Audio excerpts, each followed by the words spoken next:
नमस्ते बच्चों, मैं महेश जी बताएंगे आपको नवीं कक्षा के हिंदी विषय के डायमंड हाई स्कूल के इस ऑनलाइन क्लासेस में आप सभी का हार्दिक स्वागत करता हूं। आज नवीं कक्षा हिंदी विषय में हम पाठ 4 पढ़ने जा रहे हैं। एक नया पाठ हम शुरू कर रहे हैं बच्चों, जिसका नाम है, जिसका शीर्षक है अनुशासन ही शासन है। क्या है बच्चों? अनुशासन ही शासन है। भाग 1 है, ये कविता है। क्या है? एक कविता है जिसके लेखक कौन है? कवि कौन है? कवि डॉक्टर रमेश मिलन। डॉक्टर रमेश मिलन इस कविता के कवि है। तो आज हम एक नया पाठ प्रारंभ करने जा रहे हैं। सबसे पहले हम इसमें क्या क्या पढ़ने वाले हैं ये जानेंगे। सबसे पहले हम इस कविता का आशय जानेंगे, उसके बाद कविता का कवि का परिचय प्राप्त करेंगे, फिर बाद में कविता के कठिन शब्दार्थों का अध्ययन करेंगे, फिर बाद में कविता का वाचन किया जाएगा, फिर बाद में यहाँ पर कविता का भावार्थ या सारांश आपको सब इसका समझाया जाएगा। तो यहाँ पर सबसे पहले हम जानेंगे अनुशासन ही शासन है। क्या होता है अनुशासन का मतलब? क्या होता है अनुशासन का मतलब? होता है बच्चों नियमबद्ध आचरण करना। हमारे जीवन में कई काम रहते हैं जिसको हम नियम के अनुसार, अनुशासन के अनुसार, जिसे अंग्रेजी में हम क्या कहते हैं? डिसिप्लिन। डिसिप्लिन और रूल्स, नियमों के अनुसार हमें काम करना पड़ता है। जैसे कि हम स्कूल के छात्र हैं तो हमारे लिए कुछ नियम होते हैं स्कूल में। क्या क्या नियम होते हैं स्कूल के? बताओ क्या क्या अनुशासन के साथ आप स्कूल में जाते हैं, कैसे आप नियमों का फॉलो करते हैं, मैं बताता हूँ। स्कूल में छात्र जीवन में स्कूल में कई अनुशासन से रहते हैं, नियमों का पालन करते हैं, जिसमें सबसे पहले स्कूल के अनुशासन के हिसाब से समय पर स्कूल पे उपस्थित रहना। प्रेयर के लिए सुबह 9:30 बजे का समय दिया है तो हमें करेक्ट समय का, अनुशासन का, हमें उस नियम का पालन करना पड़ता है, नियमबद्ध आचरण करना पड़ता है। ठीक 9:30 बजे हमें स्कूल को प्रार्थना के लिए आना पड़ता है। ये एक अनुशासन है छात्र जीवन का। इसके अलावा अपना स्कूल यूनिफॉर्म पहनना, ये भी आपका एक अनुशासन है। जैसे एक नियम है, एक रूल्स है, उसी प्रकार शिक्षकों का आदर करना, गौरव करना, ये भी आपका एक नियम है। उसके अलावा कक्षा में एकाग्रता से ध्यान पूर्वक जो शिक्षक पढ़ा रहे हैं उसके और ध्यान देना, ये भी आपका एक अनुशासन है। और शिक्षक जो आपको पाठ खत्म होने के बाद गृह कार्य देते हैं उसे घर जाकर कंप्लीट कर लाकर बताना, ये भी आपका एक नियम है, ये भी आपका एक अनुशासन है। और सभी स्कूल के नियमों का पालन करना, ये आपका छात्र जीवन का अनुशासन होता है। हर एक के अपने अपने अनुशासन होते हैं। जैसे आज यहाँ पर डॉक्टर रमेश मिलन इस कविता के जरिए ट्रैफिक सिग्नल के नियमों के बारे में, ट्रैफिक सिग्नल के अनुशासन के बारे में बताने के लिए इस कविता को आपके सामने प्रस्तुत किया है। तो इसका आशय में हम क्या क्या है जानेंगे। तो आपको समझ में आया अनुशासन किसे कहते हैं? अनुशासन यानी डिसिप्लिन या नियमबद्ध आचरण करना, या नियम या रूल्स भी इसे कहा जाता है। यहाँ पर हम इस पाठ से आपको क्या सीख मिलती है? तो सबसे पहले हम इस कविता का आशय जानेंगे। बच्चों हर एक पाठ का एक उद्देश्य होता है, हर एक कवि का, लेखक का एक उद्देश्य होता है कि ये पाठ पढ़ने के बाद बच्चों के अंदर क्या सीख मिलनी चाहिए, बच्चों के अंदर क्या भावना प्रकट होनी चाहिए। तो यहाँ पर इस कविता से हमें क्या सीख मिलती है ये हम जानेंगे। इस कविता से बच्चों को सड़क पार करते समय ध्यान रखने के बात सिखाए गए। अब हम ट्रैफिक सिग्नल होते हैं, सड़क पार कर रहे हैं, आंख बंद करके तो हम सड़क पार नहीं कर सकते, तो हमें सड़क के नियमों को पालन करना चाहिए, तब हम सुरक्षित उस नियम को, सड़क को पार कर सकते हैं। तो ऐसे कई नियम हैं जो इस कविता के जरिए डॉक्टर रमेश मिलन आपको और हमें सड़क के, ट्रैफिक के सिग्नलों के बारे में, रूल्स के बारे में, उसके अनुशासन के बारे में हमें बता रहे हैं, जो हमारे जीवन में बहुत प्रमुख पात्र है। उसके अलावा बच्चों में रास्ते के नियमों का महत्व समझाया गया है। जब रोड पर हम रोड क्रॉस करते हैं तो अनेक नियम रहते हैं, हम उसे फॉलो करना चाहिए, उसे हमें अनुकरण करना चाहिए, तभी हम सुरक्षित रूप से रोड को पार कर सकते हैं। उदाहरण के लिए यहाँ पर सिग्नल पे ट्रैफिक सिग्नल होते हैं, ट्रैफिक सिग्नल में लाल बत्ती चलने के बाद हमें संकेत दिया जाता है कि रुको। लाल बत्ती चलने के बाद हमें क्या संकेत मिलता है? रुकने का संकेत मिलता है। उदाहरण के लिए पीली बत्ती जलती है तो हमें सचेत होने के लिए कहते हैं कि तैयार हो जाओ, चलना है। वैसे ही हरी बत्ती देखते ही, हरी लाइट देखते हमें संकेत मिलता है कि अब आप जा सकते हो उठकर। ऐसे संकेतों का हमें ध्यान में रखना है, ये हमें इस पद्य से पढ़ाया गया है। इसके अलावा इस कविता में अनुशासन का महत्व समझाया गया है। जैसे मैंने अभी आपको छात्र जीवन में अनुशासन कैसे होना चाहिए मैंने कुछ नियम बताए, तो उसी प्रकार हमें ट्रैफिक के नियम कैसे, ट्रैफिक सिग्नल के नियम कैसे पालन करना है उसका अनुशासन हमें सिखाया गया है, तथा जीवन का मूल्य बताया गया है। जीवन क्या है? जीवन अमूल्य है, एक बार चला गया तो वापस नहीं आता। धन आ सकता है लेकिन जीवन वापस नहीं आ सकता। इस अमूल्य जीवन को अगर हमें सुरक्षित रखना है तो अनुशासन के साथ हमें जीना है, अनुशासन के साथ ही हमें चलना है, तो हम जीवन में कुछ बनकर बता सकते हैं। बच्चों, इंसान ही नहीं प्राणी भी अनुशासन से रहते हैं। उदाहरण के लिए मैं आपको प्राणियों का एक उदाहरण देता हूँ। चींटी आपने देखा होगा, छोटी सी चींटी रहती है। चींटी जब चलती है तो चींटी का ग्रुप जब चलता है तो एक लाइन से चलता है, उनमें अनुशासन है। अगर हम अनुशासन सीखना है तो चींटियों से अनुशासन सीखना चाहिए। वो एक लाइन से चलते हैं, मुंह में शक्कर का दाना लेकर एक लाइन से जाते हुए आप देखिए घर में, दीवार में, यहाँ वहां कहीं भी आप चींटियों को देखिए एक लाइन से चलते हैं। अगर आप गलती से 2-3 का लाइन मिटा भी देंगे तो और वो जाकर आगे जाकर करेंट होकर फिर लाइन से चलने का काम करते हैं। तो हमें अनुशासन अगर सीखना है तो चींटियों से सीखना चाहिए कि उनमें कितना विघटित होने के बाद भी अब एक होकर अनुशासन के साथ चलते, लाइन के साथ चलते, उन्हें कोई टीचर ने बताता नहीं कि लाइन से चलो, फिर भी वो लाइन से चलने का काम करते हैं। तो अनुशासन हमें उनसे सीखना चाहिए। इसके अलावा प्रकृति भी अनुशासन के साथ चलती है। अगर प्रकृति ने अनुशासन छोड़ दिया तो हमारा जीवन नाश हो सकता है। हवा अपने गति से बहती है, सूर्य अपने समय से उगता है, अपने समय से डूबता है, तो वो अनुशासन का पालन करते हैं। एक दिन सूरज आलसी हो गया, नहीं उगा तो क्या होगा? अंधेरा फैल जाएगा। लेकिन प्रकृति कभी, नदी का बहना है अनुशासन, तो हर एक का प्रकृति का भी नियम है, तो अब कभी अपने नियमों को नहीं तोड़ती, लेकिन इंसान नियमों को तोड़ता है। तो हमें ऐसे नियमों को नहीं तोड़ना चाहिए जो हमारे जीवन के लिए संकट बन सके। तो ऐसे ही बारे में अनुशासन की शासन इस कविता के द्वारा कवि डॉक्टर रमेश मिलन आने वाले बच्चों को, आज की पीढ़ी को रूल्स एंड रेगुलेशन ट्रैफिक के यहाँ पर सविस्तार से बताए गए हैं। यह हमारे जीवन के लिए बहुत आवश्यक है। अब हम आगे चलते हैं, कवि परिचय की ओर आगे बढ़ते हैं। कवि परिचय देखेंगे। अब हम दूसरे बिंदु पर कवि परिचय देखेंगे। अनुशासन ही शासन है इस कविता के कवि डॉक्टर रमेश मिलन है, उनका परिचय हम यहाँ पर प्राप्त करते हैं। यहाँ पर उनका परिचय सविस्तार से हम जानेंगे। उनका नाम डॉक्टर रमेश मिलन। नाम क्या बच्चों? डॉक्टर रमेश मिलन। जन्म उनका किस दिनांक को होता है? 7 जुलाई 1946। 46 बोलने में आपको थोड़ा सा दिक्कत है, तो यहाँ पर मैंने ब्रैकेट में ऐसे अक्षर में लिखा है, संख्या में ऐसे, अक्षर में ऐसे पढ़ा जाता है। 1946 में हुआ। जन्म स्थान उत्तर प्रदेश राज्य के बुलंदशहर जिला माचड़ में इनका, माचड़ गांव में इनका जन्म होता है। उत्तर प्रदेश राज्य के बुलंदशहर जिला माचड़ ग्राम में इनका जन्म होता है। शिक्षा हिंदी एवं राजनीति शास्त्र में इन्होंने एमए किया। इस विषय में हिंदी और राजनीति, यानी राजनीति पॉलिटिकल साइंस, राजनीति शास्त्र में इन्होंने एमए की डिग्री प्राप्त की है। इसके अलावा इनकी एक हास्य और व्यंग्य नाटिका है।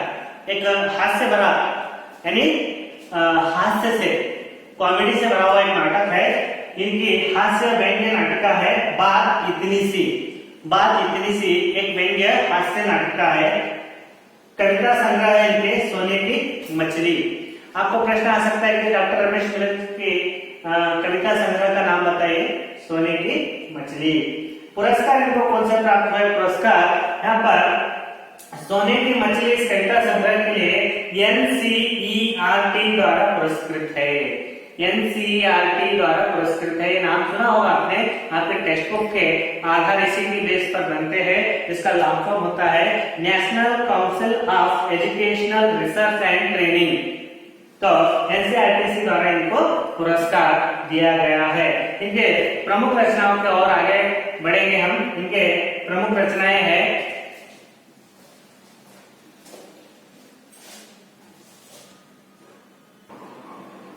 बच्चों, कवि परिचय में प्रमुख शब्दार्थ देखेंगे।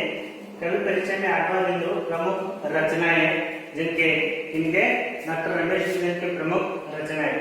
मेहनत की महक, मेहनत की महक, थिरकते पंख, ये कहानियां हैं। क्या है बच्चों? कहानियां हैं। मेहनत की महक और थिरकते पंख डॉक्टर रमेश मिलन की कहानियां हैं। सरस गीत, विज्ञान के ज्ञान, एक चमन के फूल, ये उपन्यास है। उपन्यास का मतलब नोवेल, कादंबरी बोलते हैं ना किसी कन्नड़ में, तो उपन्यास है। प्रस्तुत कविता को उनके कविता संग्रह कोकिल कंठ सलोनी गीत से लिया गया है। कहां से लिया गया है? प्रस्तुत कविता को उनके कविता संग्रह कोकिल कंठ सलोनी गीत से इस अनुशासनी शासन को लिया गया है। आप पेज नंबर 27 पर इनका परिचय देख सकते हैं। आप अपना टेक्स्ट बुक निकालिए, उसमें आपको अब शब्दार्थ समझाने जा रहा हूं मैं। इधर मैं एक बार बोलूंगा, एक बार वहां पर आप पढ़ लेंगे तो शब्दार्थ आपको अच्छी तरह से समझ में आएंगे। पेज नंबर 28 निकालिए, जहां पर आपको शब्दार्थ मिलेंगे। कविता के कठिन शब्दार्थ, कविता के कठिन शब्दार्थ इस प्रकार है। बेढब, अंधाधुंध। बेढब यानी अंधाधुंध। जैसे हम सड़क पर चलते हैं, एक साइड से अगर चलेंगे, स्ट्रेट एक वे से चलेंगे तो कुछ भी नहीं, कभी इधर हो जाना, कभी इधर हो जाना, अंधाधुंध होते ना, ऐसे इधर उधर होने। सामने वाला जब आता है तो वो भी कंफ्यूज इधर उधर हो जाकर हमारी दुर्घटना होने के चांसेस रहते हैं, उसे बेढब कहा जाता है। बाट जोहना यानी प्रतीक्षा करना या इंतजार करना। बाट जोहना यानी प्रतीक्षा करना, राह देखना या इंतजार करना, बाट जोहना। गम का मतलब दुख या शोक होता है। गम का मतलब क्या होता है बच्चों? दुख या शोक होता है। सौगात, सौगात का मतलब तोहफा, उपहार, भेंट, गिफ्ट बोलते हैं ना उसे। आंख चुराना एक मोहरा है। आंख चुराना यानी सामने न आना। आंख चुराना यानी जैसे कोई हमें देख रहा है तो देख कर अनदेखा कर हम चले जाते हैं, तो उसे आंख चुराना बोलते हैं। फौरन, तुरंत, जल्दी। फौरन का मतलब तुरंत, जल्दी। अनमोल का मतलब अमूल्य, जिसका कोई कीमत नहीं दे सकते, जिसका कोई मूल्य नहीं दे सकते, उसे हम अनमोल कहते हैं। चौराहा, जहाँ चार रास्ते मिलते हो। चौराहा किसे कहते हैं बच्चों? अब एक सर्कल है, सर्कल के 4 रोड रहते, इधर इधर इधर इधर, एक इधर एक इधर एक इधर इधर, अंदर सर्कल रहता है, उसे हम क्या कहते हैं? चौराहा। यानी 4 रास्ते जहां पर मिलते हो, ऐसे मैंने सर्कल हो गए ना, 1 2 3 4 रास्ते मिल रहे, 4 रास्ते जहां मिलते हैं उसे हम क्या कहते हैं? चौराहा कहते हैं। ये शब्दार्थ कवि परिचय आज से आपको समझ में आया होगा। अब हम कविता वाचन की ओर बढ़ते हैं। यहाँ पर अपना किताब का पेज नंबर 27 निकालिए, जहाँ पर कविता को आपको वाचन करना है। तो कविता वाचन करने के बाद आपको यहाँ पर एक एक पंक्ति का भाव में सविस्तार समझाऊंगा। तो बच्चों, जीवन में हमारे अनुशासन एक प्रमुख स्थान रखता है। जैसे मैंने पहले बताया कि अनुशासन क्या होता है, स्कूल में कैसे होता है, तो उसके बारे में आपको बता रहा हूँ। तो अनुशासन हमारे जीवन के लिए बहुत मुख्य पात्र है, जिसमें डॉक्टर रमेश मिलन ने एक बाल साहित्यकार होने के नाते, डॉक्टर रमेश मिलन क्या है? एक बाल साहित्यकार है, जिन्होंने बच्चों के लिए, बच्चों का ज्ञान बढ़ाने के लिए, बच्चों को नॉलेज देने के लिए ऐसे बहुत से कविताएं उन्होंने लिखी है, जिसमें से एक है अनुशासनी शासन है, जो हमारे जीवन में कितना बहुत पात्र है यहाँ पर बताता है। अनुशासन का पालन करने वाले जो भी व्यक्ति, छात्र होते हैं, जीवन में एक न एक दिन आगे बढ़ते हैं बच्चों। अनुशासन का जो पालन करते हैं, जैसे कवि यहाँ पर बता रहे हैं कि हमें सड़क पर किस तरह से चलना है, अगर उसके नियमों का हम अनुसरण करते हैं, पालन करते हैं, तो हमारा अमूल्य जो जीवन है वो बच जाता है। अगर हम अनदेखा करते हैं, नियम तोड़ने के लिए बनाए जाते हैं, अगर हम नियम तोड़ते हैं तो हम सुरक्षित हमारा जीवन हो बैठते हैं, दुर्घटनाग्रस्त हो सकते हैं। तो यहाँ पर मैं आपको उदाहरण देता हूँ। जब भारत सरकार ने कोरोना के लिए, जो कोरोना महामारी अब फैली है पूरे भारत में, पूरे विश्व में उससे जूझ रहा है, तो सरकार ने अपने ओर से कुछ नियम लागू किए कि घर से बाहर मत निकलिए, मास्क पहनिए, सैनिटाइजर कीजिए, बार बार साबुन से हाथ धोइए। इसके अलावा सामाजिक अंतर का पालन कीजिए, यानी थोड़े दूरी पर सामाजिक अंतर से हमें रहना चाहिए। तो कई नियमों का सरकार ने हमें पालन करने के लिए दिया। जो पालन किया वो बीमारी से बच गया, जिसने पालन नहीं किया, नियम को तोड़ा, उसे बीमारी ने जकड़ लिया। तो ऐसे सरकार ने अनेक हमारे लिए शासन बनाती है, नियम बनाती है, तो हमारे अच्छे के लिए बनाए जाते हैं। जो भी नियम बनाए जाते हैं हमारे अच्छे के लिए बना, चाहे स्कूल के नियम हो, चाहे घर के नियम हो, चाहे सरकार के नियम हो, जो भी हो, हमें अनुशासन के साथ अगर पालन करते हैं तो हमारा जीवन बच सकता है। अब कोरोना के लिए सरकार ने जितने नियम बनाए उसके अगर पालन करेंगे तो हम बच सकते हैं, हमारे साथ हमारा परिवार बच सकता है, परिवार के साथ गांव देश सभी बच सकते हैं। अगर हम नियम तोड़ेंगे वो बीमारी हमें जकड़ लेगी तो हम जान भी हो सकते हैं। तो एक अनुशासन जो है सबके लिए होता है, तो ये जीवन में प्रमुख पात्र होता है। बच्चों आपको समझ में आया होगा अनुशासनीय शासन इसे कहते हैं। अब मैं कविता वाचन कर रहा हूँ, कविता की ओर ध्यान दीजिए। आप भी अपनी किताब में देख लीजिए तो पढ़ने में आपको दिक्कत नहीं होगी।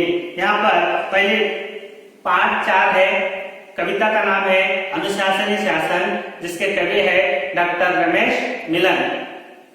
चलती बस में चढ़ो नहीं तुम और कभी मत कूदो, कभी सड़क पर जाकर बच्चों नहीं खेलने लगना, साइकिल पर हो या हो पैदल कभी न बेढक चलना, न जाने क्यों हेलमेट बिन समझदार ये चलते, सिर तो आखिर अपना ही है इतना नहीं समझते, घर पर जोहते बाट न दो उनको गम की सौगात, दुर्घटना हो जाए सड़क पर कभी न आंख चुराओ, करो मदद घायल की फौरन अस्पताल पहुंचाओ, जीवन है अनमोल कोई न होने पाए अनाथ, जगह जगह पर चौराहों पर जो संकेत दिए हैं उनका पालन करने वाले सबको प्रिय रहे हैं, जियो और जीने दो का वे पाल रहे सिद्धांत। मैंने कविता को एक बार पढ़ दिया है, फिर से एक बार आपको वाचन करके बता रहा हूं, तो आप भी इसको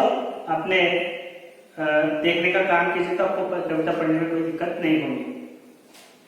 चलती बस में चढ़ो नहीं तुम और कभी मत कूदो, कभी सड़क पर जाकर बच्चों नहीं खेलने लगना, साइकिल पर हो या हो पैदल कभी बेढक चलना, न जाने क्यों हेलमेट बिन समझदार ये चलते, सिर तो आखिर अपना ही है इतना नहीं समझते, घर पर जोते बाट न दो उनको गम की सौगात, दुर्घटना हो जाए सड़क पर कभी न आंख चुराओ, करो मदद घायल की फौरन अस्पताल पहुंचाओ, जीवन है अनमोल कोई न होने पाए अनाथ, जगह जगह पर चौराहों पर जो संकेत दिए हैं उनका पालन करने वाले सबको प्रिय रहे हैं, जियो और जीने दो का वे पाल रहे सिद्धांत। तो बहुत ही सुंदरता से डॉक्टर रमेश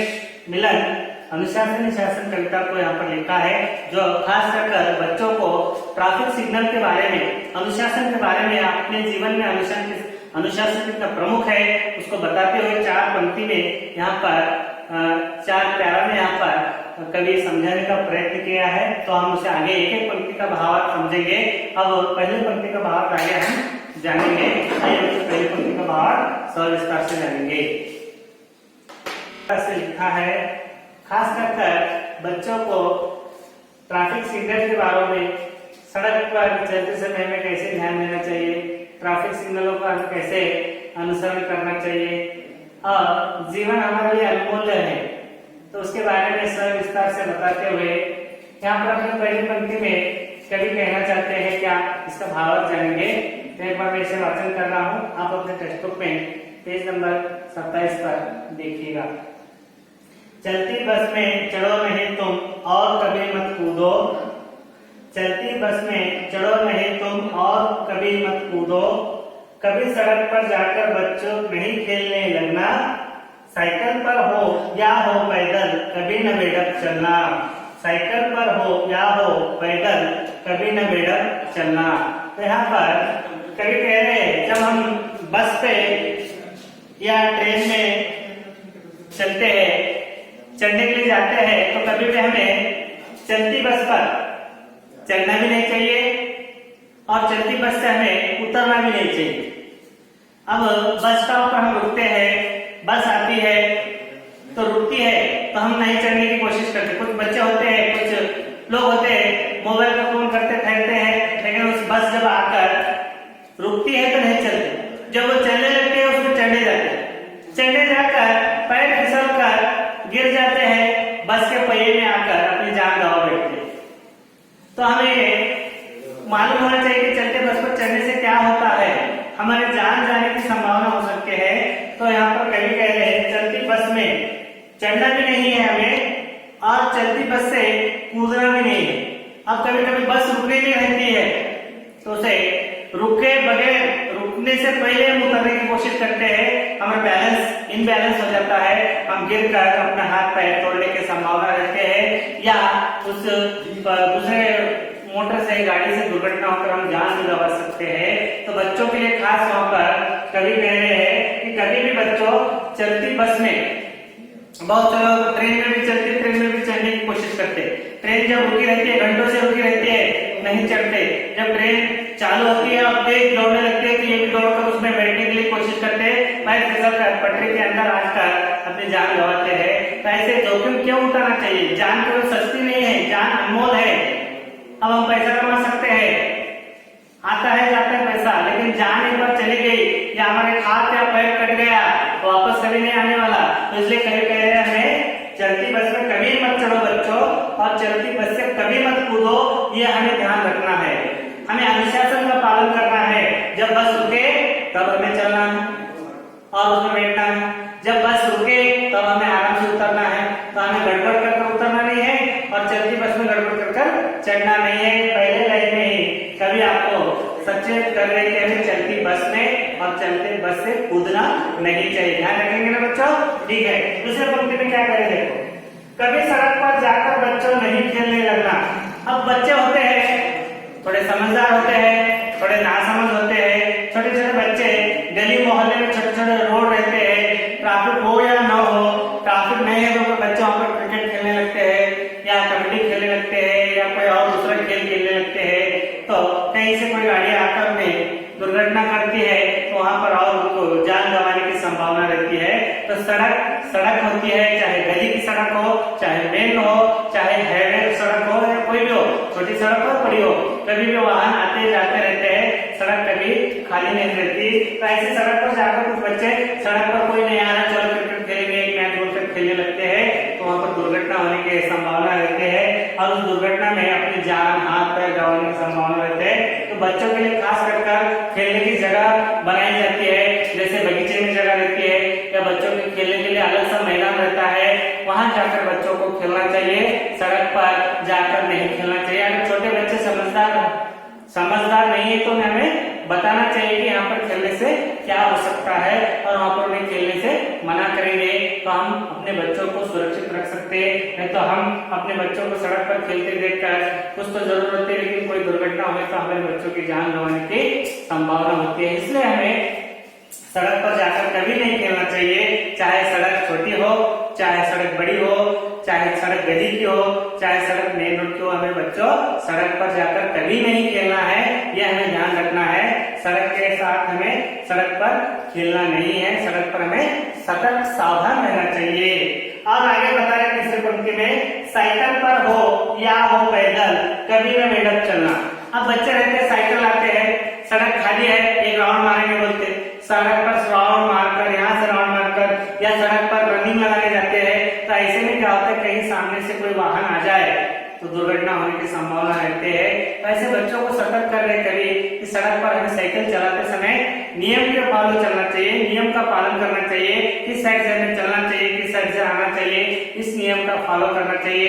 कैसे हमें साइकिल को चलाना चाहिए, तेजी से चलाना चाहिए, सड़क आता है, ज़ेब्रा क्रॉसिंग आता है या सामने बच्चे आते हैं, तो सब हमें ध्यान रखकर हमें साइकिल को या मोटरसाइकिल को या कार को हमें चलाना चाहिए ताकि हमें सड़क के नियम फॉलो करेंगे तो हम भी बचेंगे और सामने वाले भी बच सकते हैं। एक बार ऐसे भी होता है, हम नियम फॉलो करते, सामने वाला नियम फॉलो नहीं करता तो उसकी वजह से हम भी एक्सीडेंट या दुर्घटना हो सकती है। आमने सामने दोनों व्यक्तियों को हमें सड़क का नियम पालन करना चाहिए।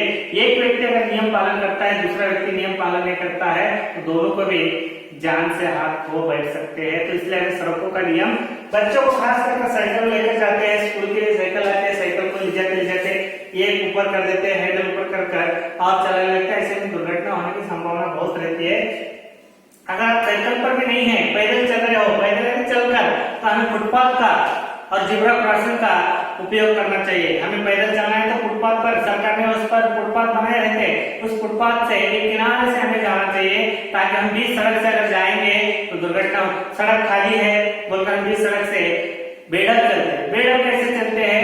ऐसा इधर, अब सामने से कोई साइकिल लेकर आ रहा है, मैं थोड़ा इधर हो जाता हूँ और थोड़ा इधर हो जाता हूँ और थोड़ा इधर, ऐसा करते करते वो भी साइकिल इधर इधर इधर इधर करते दोनों गिर जाते हैं। तो ऐसा बेढक नहीं चलना चाहिए। अगर हम चल रहे हैं एक साइड से चलना चाहिए, फुटपाथ से चलना चाहिए, कभी भी हमें बेढक से नहीं चलना चाहिए, तो आगे वाले को भी परेशानी नहीं होनी चाहिए। तो हमें पैदल चलो या साइकिल पर चलो, कभी भी सड़क पर बेढक चलना नहीं चाहिए। इसकी वजह से हमारी जान तक होने की संभावना रहती है।